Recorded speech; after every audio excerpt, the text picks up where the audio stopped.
வணக்கம்ங்க. இன்றைக்கி நம்ம பார்க்க போகிறது கருப்பு உளுந்தங்கஞ்சி எப்படி செய்கிறதுங்கிறதுக்காக தான். இந்த கருப்பு உளுந்தங்கஞ்சி நம்ம எதுக்காக செய்கிறோன்னு பார்த்துட்டிங்கன்னா, நம்ம உடம்புல கால்சியம் சத்து கம்மியாக இருக்குது, மூட்டு வலி, முழங்கால் வலி இந்த மாதிரி பார்த்துட்டிங்கன்னா நிறைய பிரச்சனைகள் இப்போ சிறு வயசுலேயும் வருது, பெரியவங்களுக்கும் வருது இல்லைங்களா? அதை எப்படி போக்கணும்னு பார்த்துட்டிங்கன்னா இந்த கருப்பு உளுந்தங்கஞ்சி மூலியமாக தாங்க போக்க முடியும். ஏன்னு கேட்டிங்கன்னா இதில் கால்சியம் சத்து அதிகமாக இருக்கிறதுனால உங்கள் உடம்புக்கு ரொம்பவே நல்லது.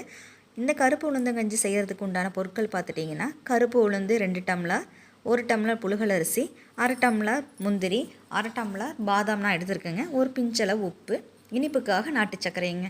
இது எல்லாத்தையுமே பார்த்துட்டிங்கன்னா நாட்டு சர்க்கரையை தவிர்த்து மித்த பொருட்கள் எல்லாத்தையுமே தனித்தனியாக வானலியில் போட்டு நல்லா வறுத்து எடுத்துக்கணுங்க. பொன்னிறமாக வறுத்து எடுத்த பிறகு மிக்சியில் போட்டு நம்ம கிரைண்ட் பண்ணோம் அப்படின்னா இந்த மாதிரி ஒரு பவுடர் கிடைக்குங்க.